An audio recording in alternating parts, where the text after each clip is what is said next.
Graça e a paz do Eterno te alcance aonde quer que você esteja, amém?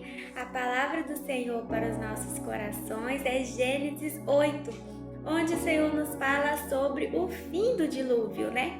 Mas antes do fim do dilúvio, vamos conversar um pouco como que foi antes, né? O período aí antes do dilúvio. O Senhor olhou para a terra, para toda a humanidade, e ele só encontrou um homem que obedecia, né? Que fazia o bem, né? Que fazia o bem, porque toda a terra estava em plena perversidade, ninguém estava nem aí para nada e não havia arrependimento, não. Para eles, assim, não estava acontecendo nada, né? Como é os dias de hoje, né? Quantos que tá tudo certo, né? Tudo tranquilo, não conseguem ver, né? A perversidade.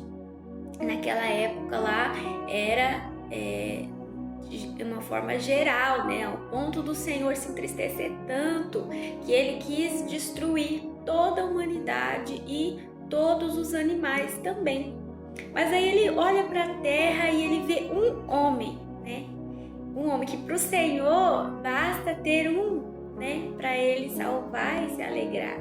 E ele vê Noé, que era temente ao Senhor, e ele decide se revelar a Noé e fala: Noé, eu vou destruir a terra, né? Ela está em perversidade, não tem mais o que fazer, né? Tudo que eu pude fazer eu fiz, mas eles não querem, né? Então eu vou te salvar, mas eu vou salvar você e vou salvar a sua família também, porque o Senhor é assim, né? Quando nós obedecemos, quando nós o amamos, o seguimos, ele estende, né, a salvação, a misericórdia dele para a nossa família também, né? Para quem a gente ama também, né? E aí ele fala: construa uma barca, eu vou salvar você, vou salvar a sua esposa, seus filhos, né? Suas noras, e construir um barco onde coubesse ali 7 casais de animais puros e 2 casais de animais impuros, de todos os animais do mundo, né? Tirando os aquáticos, né? Os aquáticos não iriam precisar, né? Quantas oportunidades eles tiveram ali, né? Aquele povo teve de aceitar, de olhar e falar: nossa, realmente, será que o Senhor vai nos punir? Né? Nós precisamos voltar para a presença dele, né? Mas é como nos dias de hoje, né? Nos dias de hoje, quantos profetas nós temos, louvores, né? Nós temos a própria palavra de Deus, né? Naquela época, eles não tinham a palavra de Deus para dizer, né, para eles que eles deveriam se arrepender e tudo mais, né? Então, hoje nós temos a palavra dele, né? E o Senhor nos fala que por conta disso nós não teremos desculpa. Quando nós chegarmos lá em cima, né? Ele vai olhar, assinar no livro da vida para ver se nosso nome está escrito lá, e o nosso nome não tiver escrito lá, e ele fala: não, querido, o seu lugar não é aqui não, pode descer lá para as profundezas do Hades, do inferno.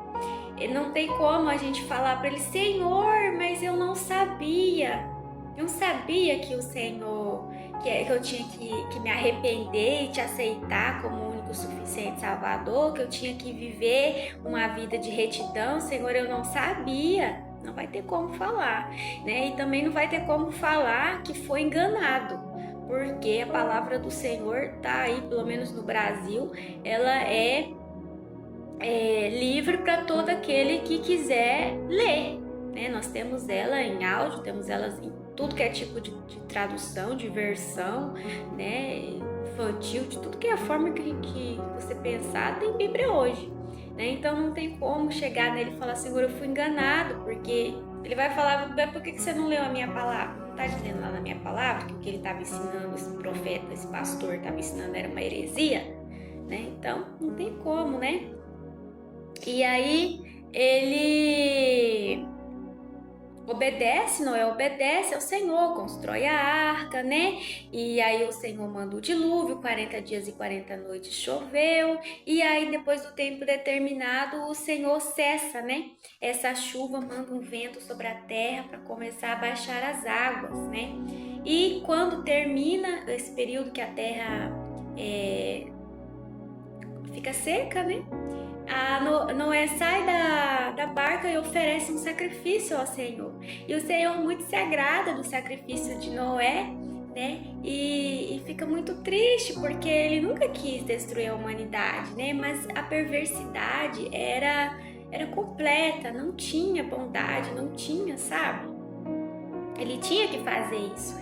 E aí ele fala: nunca mais eu quero destruir o humano que eu criei, nunca mais eu quero, né? E aí ele até faz uma aliança com Noé e cria então o arco-íris que nós conhecemos hoje, né? E ele fala: toda vez que eu mandar as nuvens de chuva sobre a terra, eu verei o meu arco, né? E eu lembrarei da aliança que eu fiz com Noé, com toda a humanidade, de que eu não destruiria mais a humanidade com águas, né? E aí depois o Senhor, depois que a terra volta a ficar repleta de perversidade, ele vai e manda seu filho como um último sacrifício, uma última oportunidade de salvação, né? Então a partir daquele momento, todo aquele, né, que crer que Jesus é o único e suficiente Salvador, aceitar Ele, viver, né, na bondade, nos princípios da palavra dele, que essa pessoa teria o seu nome escrito ali no livro da vida, não seria mais criatura, mas filho de Deus, e passaria, né, a ter a oportunidade de morar para sempre com o Senhor. E aquele que quisesse, porque é para quem quer, né? É uma graça imerecida para todo aquele que crê, que quer, né, e crê. Então, todo aquele que quiser ir morar com o Senhor, é só obedecer, né, aos mandamentos, seguir as regras que ele pede e amém. Agora aquele que não quiser, né, temos aí o livre-arbítrio para decidir o que a gente quer, onde que a gente quer morar, né? Se é eternamente no céu, amém. Se a gente quer morar eternamente no inferno, amém. Deus não obriga ninguém, né? Ele já fez o que tinha que ser feito, né? Que era entregar ali o seu filho na cruz por nós como sacrifício para perdão de todos os nossos pecados, né? E o doce Espírito Santo que vem morar na gente, nos ajustar de acordo com aquilo que nós precisamos ser ajustados, né? E Deus ainda não destruiu, né?